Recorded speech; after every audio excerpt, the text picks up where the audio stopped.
अगर small cap में आप लॉन्ग रन के लिए देख रहे हो तो उसमें ज्यादा रिटर्न रेट मिलेंगे, मिल सकते हैं, मिलेंगे नहीं गारंटी नहीं है, मिल सकते हैं as compare to large cap mutual fund. ठीक है, वो भी हम डिटेल में देखेंगे कि कैसे ऐसा पॉसिबल क्यों होता है। Hi, welcome to be financially free. मेरा नाम है लोकेश तिवारी और म्यूचुअल फंड सीरीज के नेक्स्ट वीडियो में आपका स्वागत है। अगर आपने पहले के वीडियोस नहीं देखे हैं तो डेफिनेटली आप जाके चेक कर सकते हैं, लिंक यहाँ पे है और डिस्क्रिप्शन में भी आपको लिंक मिल जाएगा। चलिए फिर स्टार्ट करते हैं। So finally we are here. I hope आपने इस सीरीज के जो पहले के वीडियोस हैं वो डेफिनेटली देखे होंगे, क्योंकि वो आपको बहुत हेल्प करेंगे। उसमें हमने इन्फ्लेशन कवर किया है, उसमें हमने जीडीपी कवर किया है। सब कुछ कवर करने के बाद नाउ वी आर हियर कि म्यूचुअल फंड होता क्या है, काम कैसे करता है, और ये उन सब के लिए है जो म्यूचुअल फंड में इन्वेस्ट करना चाहते हैं या उसको समझना चाहते हैं कि ये पूरा काम कैसे करता है। सो एक एग्जांपल लेते हैं, ठीक है। मान लीजिए एक पर्सन है जिसका नाम है अमित, ठीक है, और अमित बैंगलोर में एक लोकेशन ले लेते हैं, मे बी इंदिरा नगर में रहता है। और अमित को ऐसा रियलाइज हुआ कि यार ये जो प्रॉपर्टी है ना, रियल स्टेट, यहाँ पे अगर मैं इंदिरा नगर में इन्वेस्ट करूं आज के दिन में तो अगले 5 साल में 7 साल में इस एरिया में इतनी ग्रोथ हो रही है कि मुझे अच्छे खासे रिटर्न मिल जाएंगे और मेरी वेल्थ भी क्रिएट हो सकती है इससे। सो अमित ने काफी पता लगाया एंड पता लगाने के बाद अमित को ये चीजें मालूम पड़ी कि अगर आपको प्रॉपर्टी में इन्वेस्ट करना है तो जो मिनिमम इन्वेस्टमेंट है वो 50 लाख की है। बट अमित को एक प्रॉब्लम है, उसके पास एक साथ 50 लाख रुपए है नहीं। सो अब अमित के पास 2 रास्ते हैं। पहला, वो जाके बैंक से लोन ले सकता है कि भाई मैं 50 लाख रुपए का लोन लूं एंड जाके उस प्रॉपर्टी में इन्वेस्ट करूं। लेकिन जब आप लोन लेते हो तो उसके साथ एक गारंटी होती है कि आपको चुकाना भी पड़ेगा, ठीक है। सो अगले 4-5 सालों में मान लीजिए प्रॉपर्टी की कीमत वही रही तो अमित के ऊपर जो इंटरेस्ट रेट का जो चार्जेस लगेंगे वो उसके लिए नुकसान वाले हो जाएंगे, ठीक है। अमित के पास एक दूसरा रास्ता भी है कि उसके जो दोस्त हैं उनको जाके वो अपना आइडिया बताए कि भाई ये प्रॉपर्टी है, 4 साल में मुझे लगता है, 5 साल में मुझे लगता है कि इसमें अच्छी खासी ग्रोथ मिलेगी एंड ये 3 रीजन है, इसकी वजह से मुझे ऐसा लगता है। तो अगर हम मिलके यहाँ पे इन्वेस्ट करें, अभी मेरे पास 10 लाख रुपए हैं, मेरे पास 40 लाख कम है, बट अगर हम मिलके यहाँ पे इन्वेस्ट करें तो कल को जो प्रॉफिट आएगा उसमें हम सब बराबर बराबर का हिस्सा ले लेंगे। जो जितना अमाउंट डाला रहेगा उसके हिसाब से उस रेशियो में उसको प्रॉफिट भी मिल जाएगा। सो 4 दोस्त सपोज करो कि एग्री हो गए। सो चारों का 40 लाख, 10-10 लाख का कॉम्बिनेशन एंड 10 लाख अमित का। सो इन्होंने मिलके ये जो फंड बनाया, this is called mutual fund, simple. और इन्होंने एक बंदा भी अपॉइंट किया, सपोज करो, जो प्रॉपर्टी को अच्छे से समझता है। उसके साथ इन्होंने मिलके जिस प्रॉपर्टी को खरीदना चाहते हैं उसके बारे में इन्होंने स्टडी की and then they figure out कि यार ये तो बहुत सी प्रॉपर्टी है एंड उन्होंने इन्वेस्ट कर दिया। सो इस बंदे को जो इनकी हेल्प कर रहा है उसी को फंड मैनेजर कहते हैं।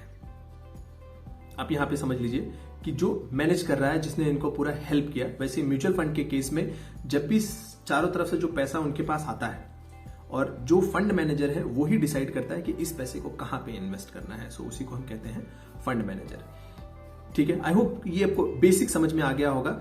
जब भी आप पैसा पूल करके बिजनेसेस में लगा रहे हो उसी पूरे प्रोसेस को ही म्यूचुअल फंड इन्वेस्टमेंट कहते हैं, और वो जो पूरा फंड है उसी को म्यूचुअल फंड कहते हैं। उसको मैनेज करने वाले पर्सन को फंड मैनेजर कहते हैं। सो ये बेसिक आपको समझ में आ गया। चलिए फिर आगे चलते हैं। सो इस केस में भी जो एक्सपर्ट्स हैं वो डिफरेंट इन्वेस्टर से पैसा कलेक्ट करते हैं, पूल ऑफ मनी बनाते हैं और फिर उस पूल ऑफ मनी को अपने स्टडी के हिसाब से सही जगह इन्वेस्ट करते हैं ताकि वो पैसा ग्रो करे। और उसी रेशियो में, जिस रेशियो में सबने पैसा दिया हुआ है उसी रेशियो में सबको वैल्यू मिलती है।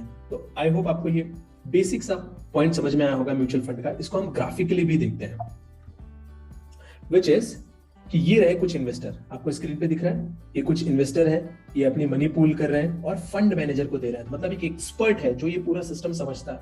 वो फंड मैनेजर क्या करेगा, सिक्योरिटीज यानी कि डिफरेंट स्टॉक्स, बॉन्ड्स, गवर्नमेंट चीजों में, बिजनेसेस में, लैंड करने में, उस सब में वो लगाएगा एंड जो भी रिटर्न जनरेट होता है वो इन्वेस्टर्स को दे देगा। अब इसमें पॉइंट ये है कि भाई फंड मैनेजर ऐसा क्यों करेगा, उसका भी तो कुछ फायदा होना चाहिए। तो वो जो चार्ज लेता है उसी को कहते हैं expense ratio. So let's go back to our main example, जहां पे 5 दोस्तों ने पैसा इकट्ठा करके घर लिया। अब उसमें मान के चलते हैं कि एक एक्सपर्ट है जो प्रॉपर्टी को समझता है, जो इन 5 की हेल्प कर रहा है उसको खरीदने में। अब एग्जांपल के लिए मान सकते हो कि वहां पे बिल्डर है जो प्रॉपर्टी को समझता है, और इन्होंने उसकी हेल्प ली। बिल्डर भी गया इनके साथ, उन्होंने प्रॉपर्टी को देखा, समझा, और उन्होंने भी एस्टिमेट किया कि यस फ्यूचर में ग्रोथ होगी। तो आप उसी बिल्डर को अभी के लिए मान सकते हो कि वो फंड मैनेजर है। बट वो कुछ तो चार्ज लेगा, तो वो जो चार्ज लेगा उसी को हम एक्सपेंस रेशियो कहते हैं यहाँ पे म्यूचुअल फंड के केस में। ठीक है, सो आपको ये पूरा समझ में आया। Investor, pool of money, fund manager उस पूल ऑफ मनी को मैनेज करता है, वो इन्वेस्ट करता है, जो रिटर्न आता है वो इन्वेस्टर्स को फिर वो रिटर्न मिल जाता है। लेकिन कौन कौन से टाइप के म्यूचुअल फंड होते हैं? जैसे कि हमने पहले एग्जांपल में क्या देखा कि दोस्तों ने पैसा इकट्ठा करके उन्होंने रियल एस्टेट में खरीदा।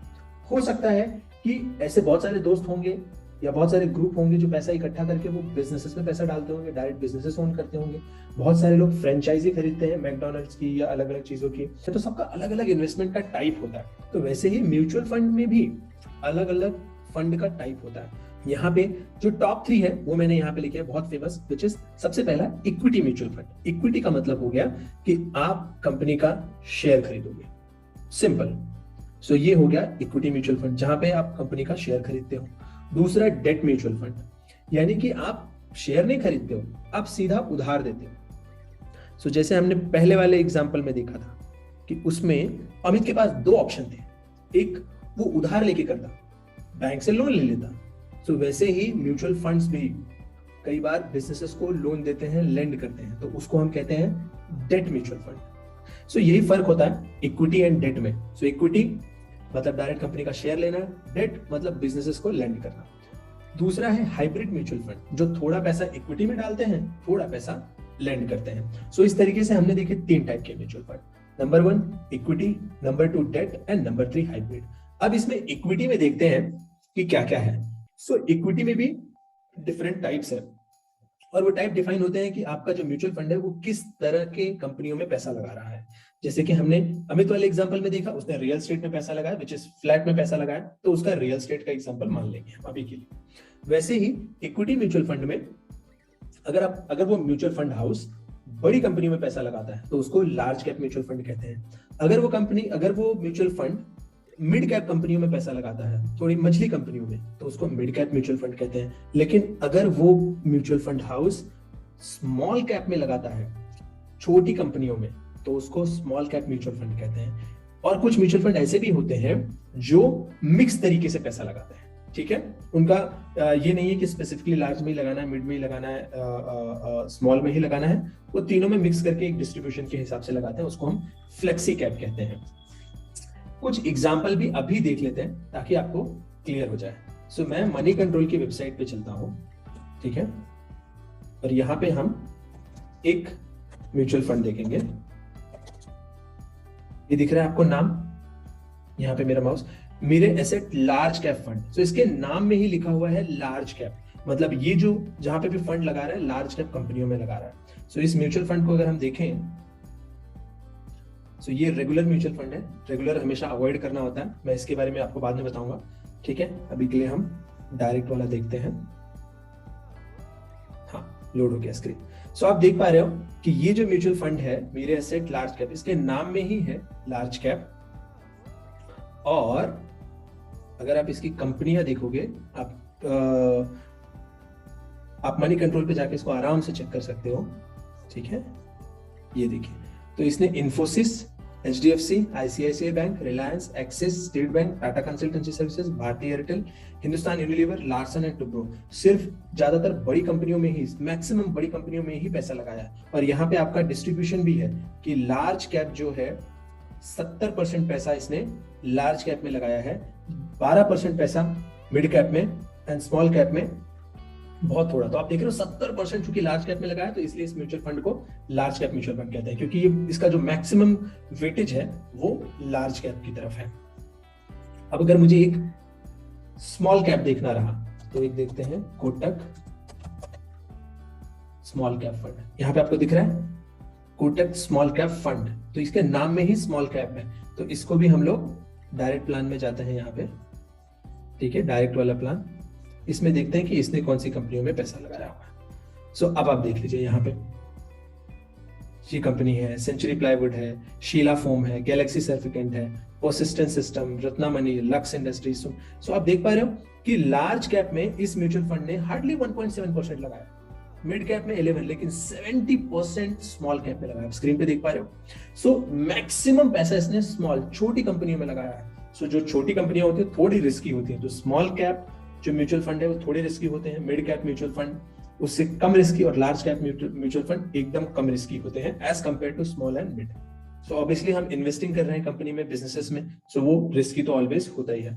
सो आई होप इससे आपको एक फेयर आइडिया आ गया होगा कि कैसे आप small cap, mid cap, large cap कंपनियों को देख सकते हो। अभी एक हम फ्लेक्सी कैप फंड भी ले लेते हैं। तो यहाँ पे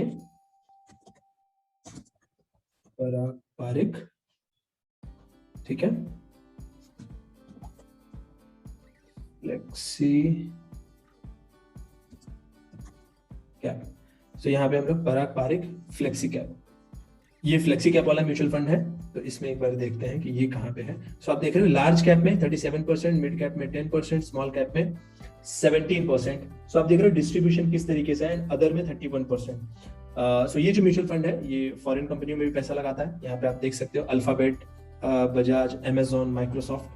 बट ये फ्लेक्सी कैप फंड है, आप देख सकते हो लार्ज में अराउंड 35%, मिड कैप में अराउंड 10%, स्मॉल कैप में अराउंड 18%, 17% एंड अदर्स में 31%। तो इसलिए इसको फ्लेक्सी कैप म्यूचुअल फंड कहते हैं। सो जब भी आप म्यूचुअल फंड सिलेक्ट करो, सो अब आपका थॉट काफी क्लियर होना चाहिए कि भाई स्मॉल कैप थोड़ा ज्यादा रिस्की होते हैं, मिड कैप उससे कम, और लार्ज कैप उससे भी कम रिस्की होते हैं। रिस्की तो सब होते हैं बट लार्ज कैप थोड़ा कम रिस्की होते हैं, बट रिस्क के साथ रिवॉर्ड भी मिलता है। अगर स्मॉल कैप में आप लॉन्ग रन के लिए देख रहे हो तो उसमें ज्यादा रिटर्न रेट मिलेंगे, मिल सकते हैं, मिलेंगे नहीं गारंटी नहीं है, मिल सकते हैं as compare to large cap mutual fund. ठीक है, वो भी हम डिटेल में देखेंगे कि कैसे ऐसा पॉसिबल क्यों होता है। आई होप इससे आपको एक फेयर आइडिया आ गया होगा डिफरेंट म्यूचुअल फंड्स के बारे में, और इससे अब आप एक एटलीस्ट डायरेक्शन में सोच सकते हो कि आपको लार्ज कैप लेना है, मिड कैप लेना है, स्मॉल कैप लेना है या फ्लेक्सी कैप लेना है। हम और भी डिटेल में देखेंगे। इसके अलावा जो बहुत सारे म्यूचुअल फंड्स और भी है, मैंने उनको एक्सप्लेन नहीं किया है, उससे फिर आपका कंफ्यूज होगे और एक्शन नहीं लोगे।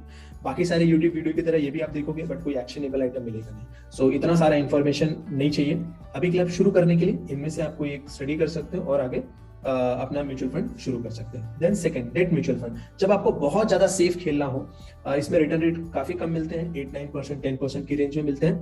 बट अगर आपको बहुत सेफ खेलना हो तो डेट म्यूचुअल फंड में जा सकते हो, क्योंकि ये म्यूचुअल फंड जो है लोन देने का काम करते हैं। ठीक है, ज्यादातर केसेस में। मैं आपको एक डेट फंड भी दिखाता हूं यहाँ पे। तो एक हम एक्सेस,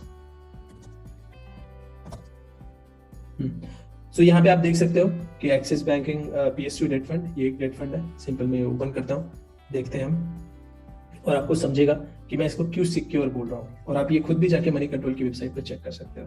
सो आप इसका लॉन्ग टर्म अगर चार्ट देखोगे ऑल टाइम का, सो आपको जो ब्लू लाइन दिख रही है दैट इज डेट फंड की लाइन। आप इसमें देख रहे हो फ्लक्चुएशन ऑलमोस्ट ना के बराबर है। इवन जो हमारा कोविड का पीरियड, उसमें बहुत माइनर करेक्शन है, बाकी इसमें करेक्शन है नहीं, एकदम स्ट्रेट लाइन है। That's why we call debt funds like super safe. It's like FD, धीरे धीरे बढ़ते जा रहा है। और इसका लॉन्ग रन का रिटर्न रेट देख रहे हो तो यहाँ पे 8.49%, which is 8.5% के करीब है।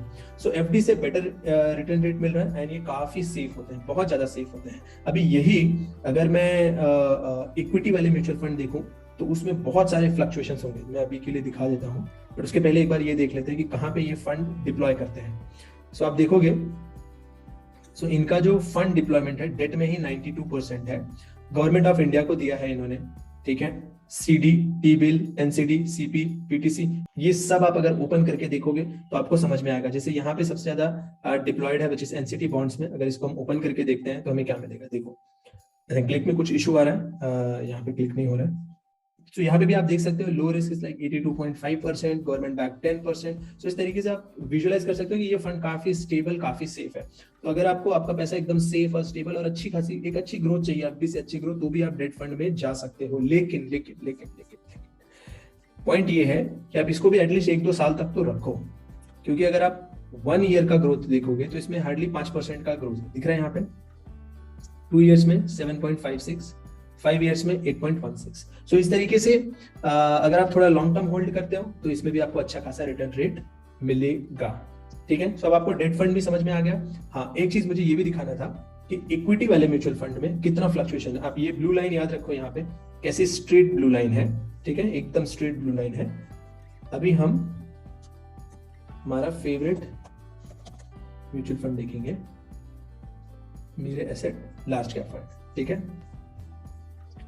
अब ये लाइन देखो, अब ये ब्लू लाइन आपको दिख रही है, इसमें कितने फ्लक्चुएशंस हैं, यहाँ पे एक फ्लक्चुएशन, यहाँ पे फ्लक्चुएशन, यहाँ पे फ्लक्चुएशन। सो ये जो लाइन आपको ये पूरा फ्लक्चुएशन दिख रहा है, इससे आपको एकदम क्लियर हो जाएगा कि इक्विटी कितना रिस्की है। बट लॉन्ग रन में अगर आप देखोगे तो इसका जो रिटर्न रेट है वो अराउंड 17% है, 16% है लॉन्ग रन में। 5 साल में अगर हम देखें तो भी 16% की रेंज में है, 2 साल में देखें तो 24%, 6 महीने में 20%, 1 महीने में 3%, ठीक है। सो इस तरीके से आप यहाँ पे मनी कंट्रोल की वेबसाइट पे ये सारे डिटेल्स आप देख सकते हो। सो जो हमारा ऑब्जेक्टिव था to understand the difference between equity mutual fund and debt mutual fund, यहाँ पे आपको काफी क्लियरली समझ में आ गया होगा कि डेट म्यूचुअल फंड क्या है एंड इक्विटी वाले म्यूचुअल फंड क्या है। और प्लस आप इक्विटी में तो ओपन करके देख भी सकते हो कि उन्होंने कौन सी कंपनियों में इन्वेस्ट किया, इससे आपको एक फेयर आइडिया आएगा कि कौन कौन सी अच्छी कंपनियां मार्केट में हैं। अगर आप ऐसे 10 अच्छे म्यूचुअल फंड ओपन करके देखोगे तो आपको उससे काफी कुछ आइडिया मिल जाएगा कौन कौन सी अच्छी कंपनियां हैं। डेट म्यूचुअल फंड भी आप ओपन करके देखोगे तो भी आपको समझ जाएगा कि वो डेट म्यूचुअल फंड वाले कहाँ पे लोन देते हैं, कहाँ पे पैसा डिप्लॉय कर रहे हैं, ठीक है। सो आई होप आपको ये पार्ट समझ में आया होगा कि म्यूचुअल फंड क्या है एंड डिफरेंट टाइप के म्यूचुअल फंड कौन कौन से अवेलेबल हैं। सो नेक्स्ट वीडियो में मिलते हैं जहां पे मैं और भी डिटेल में बताने वाला हूं कि डिफरेंट म्यूचुअल फंड्स को कंपेयर कैसे करना है, उनका परफॉर्मेंस कैसे चेक करना है। ये भी हमने ऊपर से देखा है समझने के लिए कि कितने टाइप के म्यूचुअल फंड्स हैं, बट वहां पे हम डिटेल में बात करेंगे। So I will meet you in next video. Thank you so much.